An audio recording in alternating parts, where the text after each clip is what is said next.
Oh, Santa yeah. Rosa, California, is the well-known home to the Emerald Cup, arguably the cannabis industry's most prestigious annual festival and award show, with this year's going down 2 weekends from now, August Hmm. 17th and 18th. The city of Santa Rosa is Sonoma County's largest, and in 2023 and 2024 was ranked by U.S. News and World Report as eighth on its list of most expensive places to live in the U.S., even more so than New York City, believe it or not. Wow. Though not as popular or ritzy as neighboring Napa, Sonoma shares the characteristic of being a world-renowned wine region, albeit a bit larger, cooler, with many locals and visitors alike calling the county more laid back of the two, but still very expensive. And the reason why I bring up the money of Sonoma County is because we all know wherever there's a lot of money, there's gonna be folks pissed off that they ain't got more. And in America, the richest places to live just so happen to be the whitest places to be. And when you mix a whole lot of money, a whole lot of white people, and a whole lot of wine, and a whole lot of weed, white tears will fall. There's bound, Oh boy.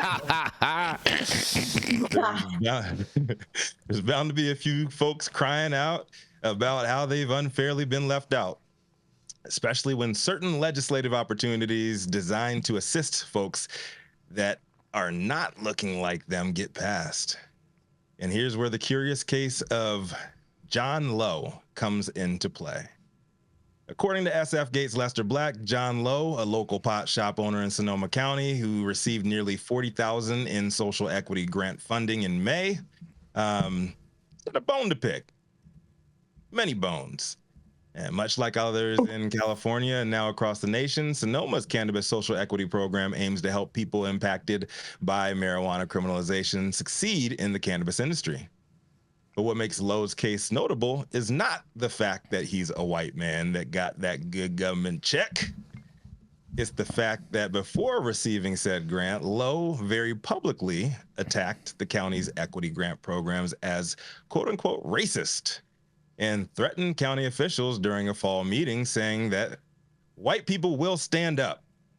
You will not intimidate us, insinuating repercussions shall occur if his name is not on that list. In an interview with SF Gate Wednesday, Lowe said that he was only awarded the grant because he was actively investigating the program, saying that it's a racist program. I called it out for what it was. I hovered over it and I made sure it wasn't racist. And because of that, they were not able to be as racist as they would have liked to have been. I wonder who this guy is voting for. Black said in the article that despite Lowe's description of the program, Sonoma County did not ask for applicants' race or use race as a factor in deciding who received the grants, according to the county's application website. Instead, eligibility was determined by whether an applicant or the close family members had been arrested for a nonviolent cannabis offense. From there, applicants were evaluated on 11 other factors, including veteran status and whether they had a quote-unquote small-scale cultivation farm to determine how much money they received. Per the article, the county announced in May that it had issued $635,000 in cannabis grants in true socialist equity fashion, sending money to all 20 people who applied for the program. County Supervisor David Rabbit said in a May press release that the program aims to serve socioeconomically disadvantaged individuals in the industry. But an investigation by Sebastopol Times found that a majority of the 20 recipients are among the most successful and influential people in the county's pot industry, including 4 people associated with Spark, a cannabis retailer with 7 different locations across the Bay Area. But they really needed it. I bet they needed that money. The local grants are part of a statewide initiative that has issued more than $100 million in social equity grants aimed at making it easier for low-income people and people damaged by cannabis criminalization to succeed in the cannabis industry. The local controversy in Sonoma comes as questions mount over the effectiveness of the various cannabis social equity efforts across the state. Cannabis social equity programs across the country have been attacked as providing unfair advantages to individual entrepreneurs. MJ Biz Daily reported earlier this year that these delays have severely damaged the equity programs and delayed their issuance of licenses. The Jensens. Lowe requested $1 million on his application. He was awarded $39,687.50, according to the Sebastopol Times. When SF Gate asked Lowe how the program was racist, given that it does not use race as a qualifying factor, he said the entire Sonoma County government is racist because it uses social equity or racial equity toolkit when evaluating policy. Such toolkits are commonly used by local governments to measure how their public policies affect different communities. Lowe also pointed to a single line in the county's equity description that states that wealthy white stakeholders increasingly own the county's licensed cannabis landscape.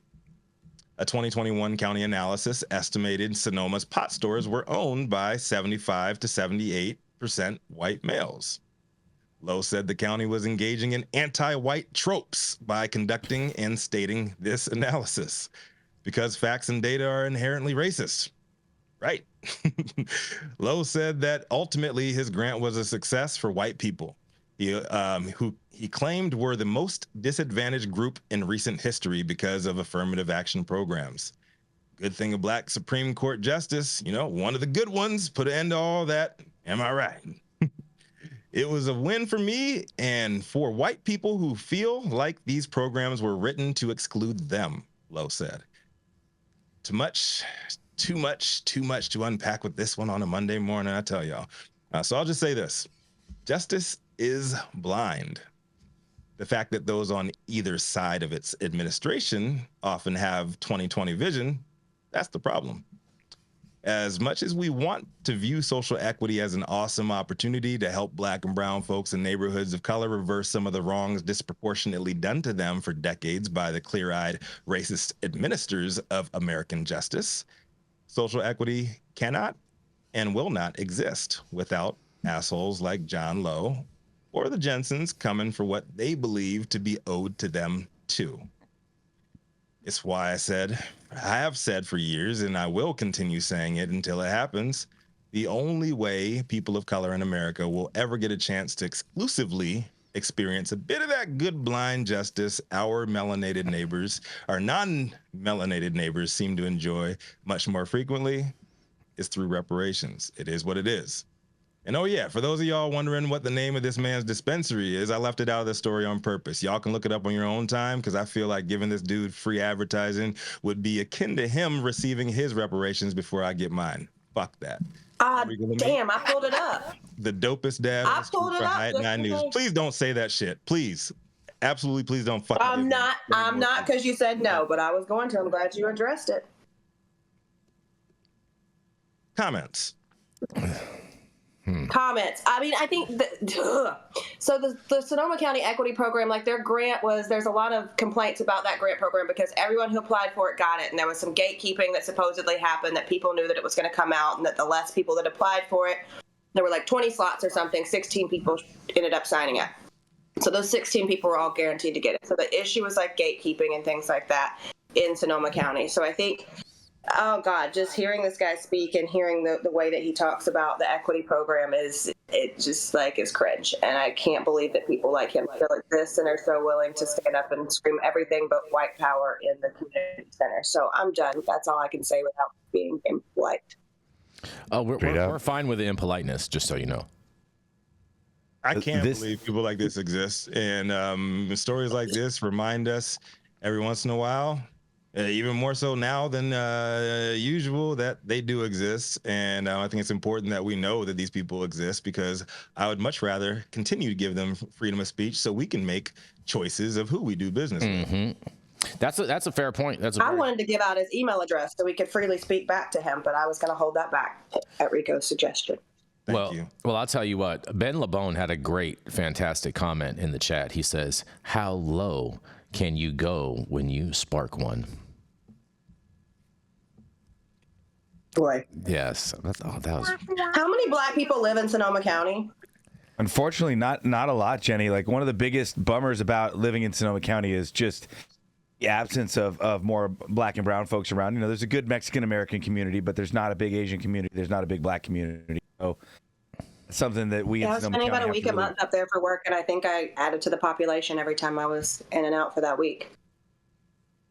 Agreed. You know, the thing that I'd like to highlight is this insane level of white fragility that's going on in this country that's really been empowering Trump and the Republicans. Republicans have been digging deep into this to kind of institute their Christian theocratic state.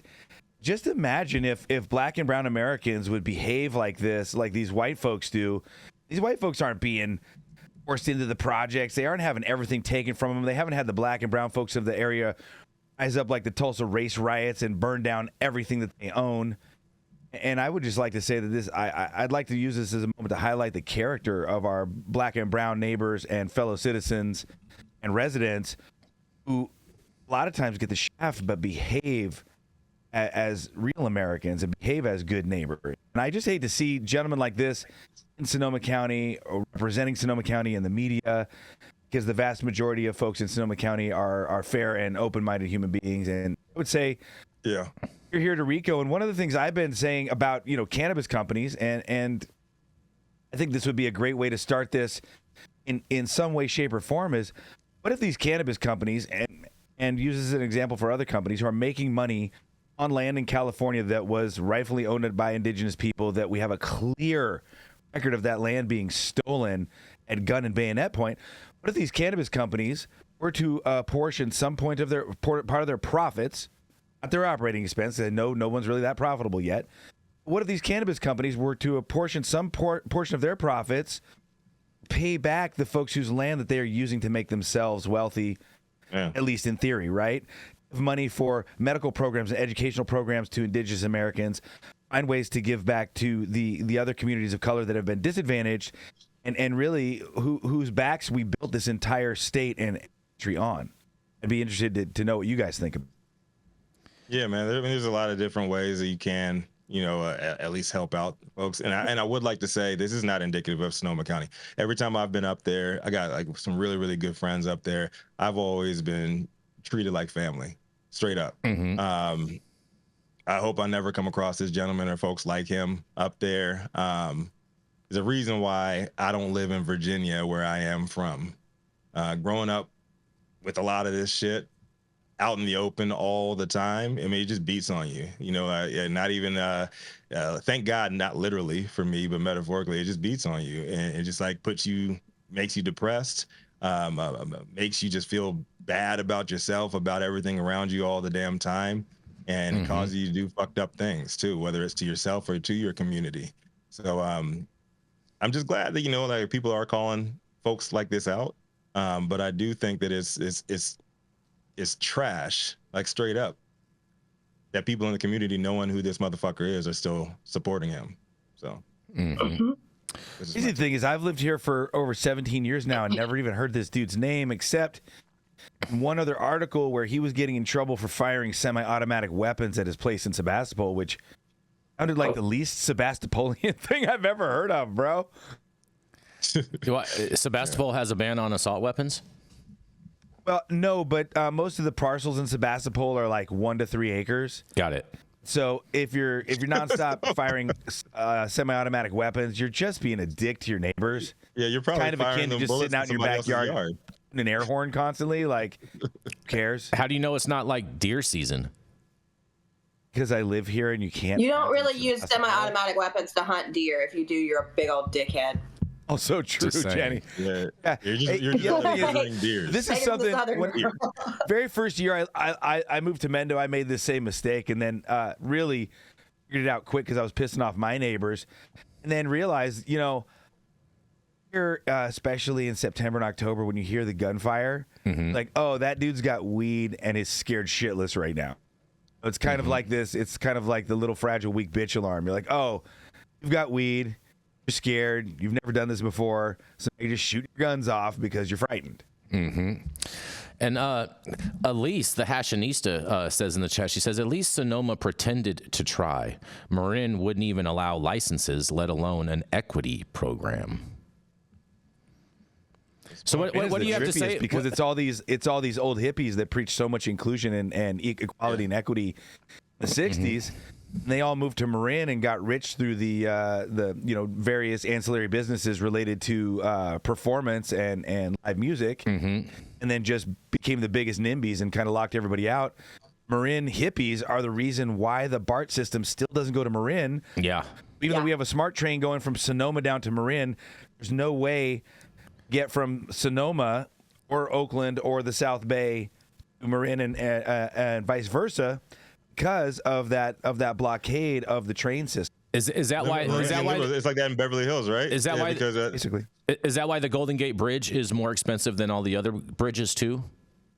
Matthew? Probably is, Jay. Probably is. It probably is, right? I don't know. Marin was difficult because I actually consulted with them, and they wanted the tax revenue, but they did not want brick and mortar. They were so against brick and mortar. They're like, we don't. I'm like, you can't have people manufacturing products and consuming products if you're not willing to let them sell them.